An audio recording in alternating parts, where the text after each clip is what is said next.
جب فرعون کا ظلم حد سے بڑھنے لگا تو اللہ تعالیٰ کے حکم سے حضرت موسیٰ علیہ السلام اپنے بھائی ہارون کو لے کر فرعون کے محل میں گئے اور فرمانے لگے، اے فرعون، میں اللہ کی طرف سے آیا ہوں، لوگوں پر ظلم نہ کرو۔ تو فرعون ہنس ہنس کر کہنے لگا، کون اللہ؟ یہاں کا رب تو میں ہوں۔ حضرت موسیٰ علیہ السلام نے فرمایا، اے فرعون، اپنے کو خدا کہنے والے کی حکومت تو ان چند لوگوں پر محدود ہے، لیکن حقیقی خالق تو وہ ہے جو مشرق اور مغرب کی حکومت کرتا ہے، جس نے زمین و آسمان کو پیدا کیا، جس کی زمین پر تمام مخلوقات کی زندگی گزر بسر کرتی ہے۔ یہ سن کر فرعون زور زور سے ہنسنے لگا۔ تو دیوانہ تو نہیں ہو گیا؟ اپنی حیثیت دیکھ، اپنے کپڑے دیکھ، ورنہ میں تجھے قید کروا دوں گا۔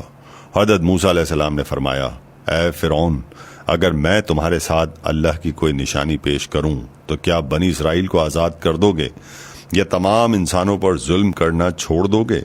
فرعون نے کہا، کون سی نشانی دکھانا چاہتے ہو؟ دکھاؤ۔ اللہ تعالیٰ کے حکم سے حضرت موسیٰ علیہ السلام نے اپنے عصا کو زمین پر رکھا۔ جیسے ہی عصا کو زمین پر رکھنا تھا وہ فوراً اژدہا بن گیا اور محل میں گھومنے لگا۔ پھر اللہ کے نبی حضرت موسیٰ علیہ السلام نے اپنے بغل میں ہاتھ ڈال کر جیسے ہی باہر نکالا اور چاند کی طرح وہ روشن ہو گیا۔ یہ معجزہ دیکھنے کے باوجود فرعون نے سب کچھ جھٹلا دیا اور کہنے لگا، اے موسیٰ، کیا تم جادو کے بل پر میری سلطنت کو تباہ کرنا چاہتے ہو؟ بنی اسرائیل کو آزاد کرانا چاہتے ہو؟ تو موسیٰ علیہ السلام نے فرمایا، یہ جادو نہیں، اللہ تعالیٰ کی نشانی ہے۔ اس کے بعد فرعون نے اپنے لوگوں سے مشورہ کر کے مصر سے 40 ماہر جادوگروں کو اپنے پاس بلایا۔ جادوگر لکڑی اور رسے لیے فرعون کے محل میں حاضر ہوئے اور حضرت موسیٰ علیہ السلام کو کہا کہ آپ اپنا کمال دکھائیے۔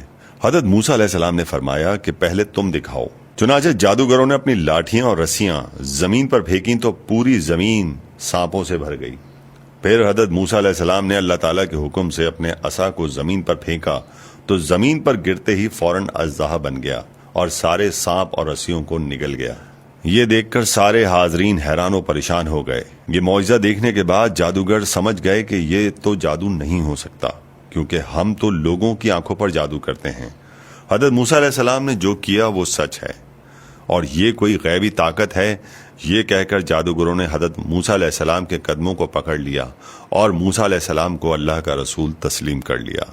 دوستو، ہو سکے تو صدقہ جاریہ سمجھ کر شیئر کر دیں۔ اللہ مجھ گناہگار سمیت تمام عالم اسلام کی بخشش فرمائے، آمین ثم آمین۔ اور جن جن دوستوں نے کمنٹ کے لیے میسج کیے ہیں، اللہ سب کی دلی مراد کو پوری فرما۔